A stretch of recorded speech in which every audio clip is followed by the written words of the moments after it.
আমরা আশীর্বাদ করব। আগামী দিনগুলি সুদিনের অপেক্ষায় থাকব। নতুন সূর্য যখন উদয় হয়েছে আমরা দেখব। তার বাবা মেদিনীপুরের বন্যা যখনই কিছু দুর্যোগ ঘটে তখন আমাদের হেড অফিস থেকে সন্ন্যাসীরা যান, সেবা কাজ করেন। সেই সূত্রে তাদের পারিবারিক একটা সম্পর্ক রয়েছে। আর সেটাই আচার্য স্বামী প্রণবানন্দজি মহারাজ বলছেন, হিন্দুদের বিদ্যা আছে, বুদ্ধি আছে, অর্থ আছে, শক্তি সামর্থ্য যথেষ্ট আছে, যেটা প্রমাণিত হলো আজকে বাংলাদেশের যে হিন্দুদের দুরবস্থা। আজকে সেখানে কি শিক্ষিত মানুষ ছিল না? সেখানে কি এই চিন্তা করেনি? তো সেখানে আজকে 27% থেকে আজকে 2 পয়েন্টে দাঁড়িয়ে গেল। আমাদের হিন্দুদেরকে আমি স্মরণ করে দিচ্ছি, বন থেকে জানোয়ার তুলে আনা যায়, জানোয়ারের মন থেকে বন কখনো তুলে ফেলা যায়। মহারাজজি, আপনাকে মাধ্যমে স্বাগত। মাধ্যমে সমস্ত দর্শকদের, শ্রোতাদের আন্তরিক শ্রদ্ধা করছি। মহারাজজি, 25শে বৈশাখ পশ্চিমবঙ্গের মুখ্যমন্ত্রী শুভেন্দু অধিকারী তিনি শপথ গ্রহণ নিলেন এবং তারপরেই আমরা দেখলাম সেই দিনই আপনার কাছে এবং ভারত সেবাশ্রমে উনি এলেন এবং যেভাবে আপনাকে সম্মান জানালেন, উনি কি বলবেন? ভারত সেবাশ্রম সংঘের প্রতিষ্ঠাতা আচার্য স্বামী প্রণবানন্দজি মহারাজ, তিনি এখানেই বালিগঞ্জের আমাদের এই প্রধান কার্যালয়ে ভারতীয় জনতা পার্টির যিনি প্রতিষ্ঠাতা, পশ্চিমবঙ্গের স্রষ্টা ডক্টর শ্যামাপ্রসাদ মুখার্জি এখানে এসেছিলেন। এই প্রথম বাংলার যে নতুন সূর্য উদয় হয়েছে, 840 বছর পর বাংলা এবং বাঙালির এবং বিশেষ করে সনাতনী হিন্দুর চতুর্দিকে যে জাগরণের ফলে যে বিরাট পরিবর্তন, এই পরিবর্তনের কাণ্ডারি আমাদের ডক্টর শ্যামাপ্রসাদ মুখার্জি এবং আচার্য স্বামী প্রণবানন্দ। তাই তিনি তার আশীর্বাদ নেওয়ার জন্য এসেছিলেন। আমাদের সঙ্গে বহুদিনের সম্পর্ক। তার বাবা মেদিনীপুরের বন্যা যখনই কিছু দুর্যোগ ঘটে তখন আমাদের হেড অফিস থেকে সন্ন্যাসীরা যান, সেবা কাজ করেন। সেই সূত্রে তাদের পারিবারিক একটা সম্পর্ক রয়েছে। আর যেহেতু ভারতীয় জনতা পার্টির প্রতিষ্ঠাতা ডক্টর শ্যামাপ্রসাদ মুখার্জি এখানে তিনি দীক্ষা নিয়েছিলেন আচার্য স্বামী প্রণবানন্দজি মহারাজের, এবং প্রণবানন্দজি মহারাজ তখন তার গলায় মালা দিয়েছিলেন, নিজের মালা দিয়ে বাংলার হিন্দুর অভিভাবক রূপে দাঁড় করিয়ে দিয়েছিলেন। সেই সূত্রে এই প্রথম তিনি মুখ্যমন্ত্রী হিসাবে শপথ নিয়ে এখানে এসছেন এবং শ্যামাপ্রসাদ মুখার্জির বাড়িতে গিয়েছেন। আমরা ভীষণ আনন্দিত যে বাংলা নবজাগরণের পথিকৃৎ, যেমন স্বাধীনতার মুক্তি মন্ত্রের উদ্গাতা বাংলা, ধর্মে, শিক্ষায়, দীক্ষায়, শিল্পে, সমস্ত দিক থেকে বাংলা এবং বাঙালির মাথা কখনো উঁচু করে দাঁড়িয়েছিল, কখনো মাথা নত করেনি। আজকে স্বাধীনতার পর কংগ্রেস পিরিয়ড বাদ দিয়ে তারপরে যে দল এসেছিল বাংলা এবং বাঙালির মানুষের বহু আশা আকাঙ্ক্ষা নিয়ে সেই দলটি সর্বশান্ত করেছে বাংলায়। শিক্ষাক্ষেত্রে, শিল্পেতে ধ্বংসাত্মক ঘটনা এবং মরিচঝাঁপি, দণ্ডকারণ্য, আমাদের বর্ধমানে সেখানে পুত্রের মাথা খুন করে তার রক্ত মাখিয়ে দিয়েছে, সাইবাড়ির ঘটনা সর্বজন বিদিত। তারপরেই বিজন সেতুতে জীবন্ত পুড়িয়ে মারা এইসব ধানতলা বানতলা সব ঘটনা ঘটেছিল ওই সময়।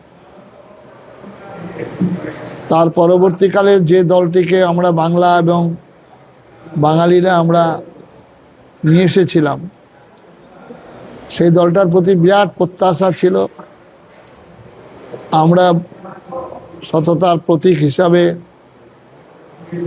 আমরা সাধু সন্ন্যাসী থেকে সবাই তার পাশে দাঁড়িয়েছিলাম। তা পাথর চাপা জগদ্দল পাথরকে সরিয়ে দলটি এলো। এই দলটি 5 বছরের মধ্যে বাঙালিরা বুঝতে পারেনি, আমরাও বুঝতে পারিনি। তার পরবর্তী যা আচার আচরণ, তাদের কাণ্ড কারখানা, তাদের কর্মপদ্ধতি আমাদের মধ্যে বিরাট বিভাজন এনে দিল। যে বিভাজনের ফলশ্রুতি আমাদের দুটি জাতি, আমাদের মধ্যে বিভেদ, পরবর্তীকালে ইমাম ভাতা দিয়ে দুধেল গাই বলে নানা রকমভাবে আমাদের মধ্যে বিভাজন এনেছেন। সবার শেষে যিনি বললেন দাঁড়িয়ে 70 ভাগ 30 ভাগ, হতভাগা দুর্ভাগা, এগুলো মানুষ ভুলে গিয়েছিল। যখন তিনি দাঁড়িয়ে বললেন 1 সেকেন্ড আপনাদের 12টা বাজিয়ে দেবে, 13টা আমি আছি, এটা আরো সর্বনাশের কারণ হয়েছে। শিক্ষিত মানুষও বুঝতে পারলো যে আমাদের কোন জায়গায় নিয়ে যাচ্ছে। এর থেকে একটা সবাই মুক্তি চাইছিল, পরিত্রাণ চাইছিল। আর সেই সঙ্গে সঙ্গে আমরা যে আন্দোলন করেছিলাম, একেবারে আপনাদের যে ভূমিকা, কৃষ্ণ কৃষ্ণ হরে হরে গীতা পাঠ ঘরে ঘরে, এই আন্দোলনটা ব্রিগেড থেকে প্রত্যেক জেলায় জেলায় গ্রামে গ্রামে ছড়িয়ে পড়ছে। তারই ফলশ্রুতি এই বিরাট পরিবর্তন, হিন্দুর জাগরণ। তাই তিনি সর্বাগ্রে শ্যামাপ্রসাদ মুখার্জির জন্মভিটায় প্রণাম জানিয়ে আচার্যদেবের এবং আমার সঙ্গে ব্যক্তিগতভাবে আরও বেশি সম্পর্ক বলেই এসেছেন। আমরা আশীর্বাদ করব। আগামী দিনগুলি সুদিনের অপেক্ষায় থাকব। নতুন সূর্য যখন উদয় হয়েছে আমরা দেখব, আমরা সর্বতোভাবে সাহায্য। সেই সঙ্গে সঙ্গে কবিগুরু রবীন্দ্রনাথের জন্মদিনে 25 বৈশাখ কবিগুরুর ভাষায় স্মরণ করিয়ে দিয়েছি যে হেথায় দাঁড়ায় দুবাহু বাড়ায় নমি নরদেবতার, উদার ছন্দে পরমানন্দে বন্দনা করি তারে। হেথায় হেরো ধ্যান গম্ভীর এই যে ভূধর, নদী জপমালা ধৃত প্রান্তর, হেথায় হেরো নিত্য পবিত্র ধরিত্রীরে এই ভারতের মহামানবের সাগর। স্মরণ করে দিয়েছি মার অভিষেক, এসো এসো তরা মঙ্গল ঘট, হয়নি যে ভরা সবার পরশে পবিত্র করা তীর্থ নিরে এই ভারতের মহামানবের সাগর তীরে। রাজনৈতিক প্রচারে গিয়ে অনেক সময় অনেক রকম কথা বলেছেন। ক্ষমতায় এসে সেই চেয়ারে বসে তাকে এটাই স্মরণ করে দিয়েছি, আপনাকে এখন এটা মনে করতে হবে। এইটাই হচ্ছে আমাদের বাংলা, এটাই হচ্ছে ভারতবর্ষের রূপ। নানা ভাষা, নানা মত, নানা পরিধান, বিবিধের মাঝে দেখো মিলন মহান।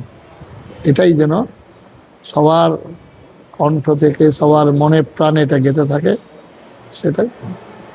মহারাজজি, এই মুর্শিদাবাদের আমরা যেভাবে ফলাফল দেখলাম, একেবারে 8টি বিধানসভা, সেক্ষেত্রে মুর্শিদাবাদে যেখানে হিন্দুরা সংখ্যায় কম, সেখানে তো আমরা দেখেছি দীর্ঘদিন ধরে মোথাবাড়ির ঘটনা, বেলডাঙ্গার মতো ঘটনা, যেখানে আপনি একেবারে সরাসরি দেখেছেন একেবারে। সেক্ষেত্রে ওখানকার হিন্দুরা যেভাবে একত্রিত হয়ে যেভাবে এভাবে একটা জয় এনে দিল বা তারা জয়ে সাহায্য করলো, এই বিষয়টা নিয়ে যদি বলেন। এটা কারণ হচ্ছে যে ওখানে একটা ফ্যাক্টর হয়েছিল, মুসলিম ভোটটা ভাগ হয়েছে আর হিন্দুরা ইউনাইটেড হয়েছে। পুরো হিন্দুদের ভোট একটাও বাইরে যায়নি। সেটা হয়তো 1% 2% সিপিএম কংগ্রেসে গেছে, যার জন্যে অধীর চৌধুরী ওখানে একটা দুর্দণ্ড প্রতাপ তিনিও হেরে গেছেন। এবং আমাদের বেলডাঙ্গার মতো জায়গায় যেখানে 80%, 80% ভোটটা ভাগ হয়ে গেছে, 3 ভাগ। তারপরে আরও কয়েকটা জায়গা যেগুলো জঙ্গিপুরের জায়গায় বিরাট অর্থশালী সংখ্যা, তা সত্ত্বেও বেরিয়েছে, কারণ একটাই মাত্র, হিন্দুরা ইউনাইটেড হয়েছে মুর্শিদাবাদে। আর তার জন্য আমাদের চন্দন দাস, হরগোবিন্দ দাসের স্মৃতি সবার চোখে চোখে ভাসছে, তার ফল এটা হয়েছে।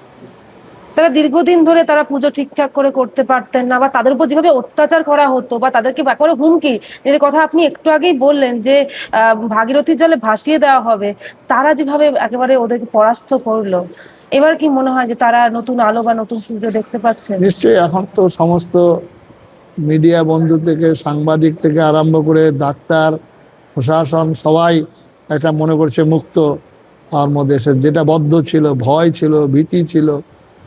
আর সেটাই আচার্য স্বামী প্রণবানন্দজি মহারাজ বলছেন, হিন্দুদের বিদ্যা আছে, বুদ্ধি আছে, অর্থ আছে, শক্তি সামর্থ্য যথেষ্ট আছে, যেটা প্রমাণিত হলো।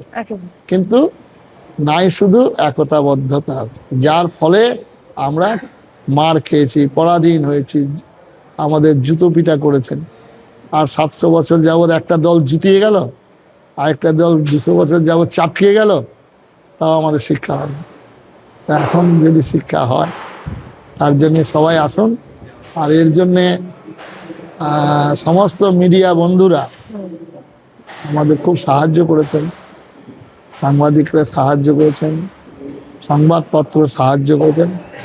আর সংবাদের, মিডিয়ার এটাই কাজ, সত্যকে তুলে ধরা এবং মানুষের কাছে পৌঁছে দেওয়া, গণতন্ত্রের চতুর্থ স্তম্ভ। সুতরাং এই কাজটা এবারে পশ্চিমবঙ্গের সমস্ত মিডিয়া বন্ধুরা কাজ করেছেন, আর তাদেরও ধন্যবাদ জানাচ্ছি। বাংলা মাধ্যমের সমস্ত দর্শকদের শ্রদ্ধা, ধন্যবাদ জানাচ্ছি চ্যানেলের মাধ্যমে।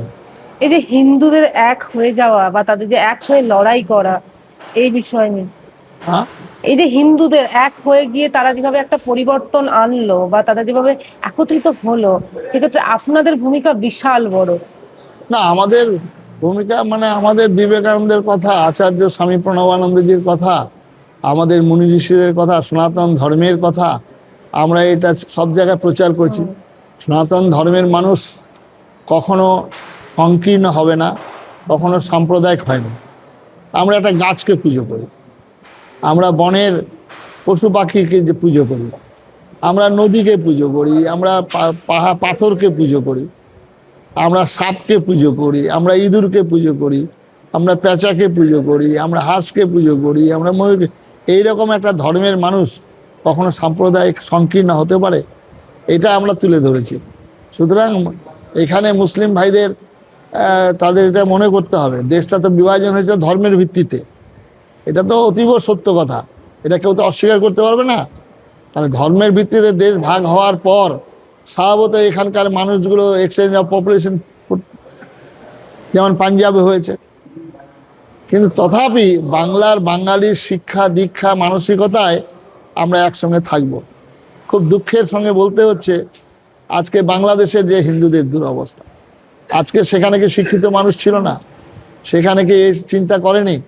তো সেখানে আজকে 27% থেকে আজকে 2 পয়েন্টে দাঁড়িয়ে গেল আজকে পাকিস্তানে।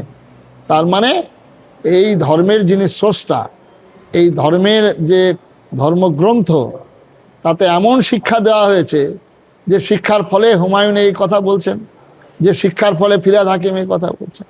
আর সেই শিক্ষা নিয়ে আমাদের হিন্দুদেরকে আমি স্মরণ করে দিচ্ছি, বন থেকে জানোয়ার তুলে আনা যায়, জানোয়ারের মন থেকে বন কখনো তুলে ফেলা যায় না। নমস্কার।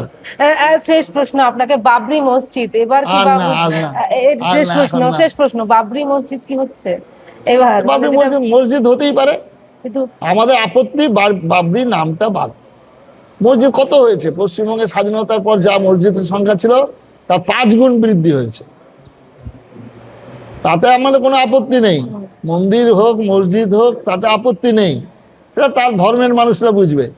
আমি যেমন একজন ভারত সেবাশ্রম সংঘের সন্ন্যাসী, তা আমি তো এরকম বাবরি মসজিদের মতো একটা মসজিদ বেলডাঙ্গা বানিয়ে মন্দির বানাতে পারতাম। আমি দেখলাম যে মন্দির এবং মসজিদ বানিয়ে লাভটা হবে না, লাভটা হবে মুর্শিদাবাদের বুকে কিছু স্কুল করা, সেখান থেকে শিক্ষা শুরু হবে। তা আমি সেখানে 13টা স্কুল, হাই স্কুল, হসপিটাল, সেখানে জাতি, ধর্ম, বর্ণ, রাজনৈতিক দলমত নির্বিশেষে মানুষের সেবা হচ্ছে। মন্দির করবে একটা শ্রেণীর মানুষের দরকার আছে, মন্দির নিশ্চয়ই মন্দির হবে, মসজিদ হবে, কিন্তু সেই মসজিদটা রাস্তার পাশে না করিয়ে একটু সেখানে মানুষ প্রেয়ার করবে, নামাজ পড়বে, তারা যদি বলেই থাকে তাহলে রাস্তার পাশে কেন করবে? রাস্তার পাশে তো বাস যাবে, রাস্তার পাশে তো হর্ন দিতে দিতে যাবে। কিন্তু সারা ভারতবর্ষে প্রত্যেকটা মসজিদ রাস্তার পাশে রয়েছে। আর ভারতবর্ষে আমাদের মন্দিরগুলো থাকে কোথায়?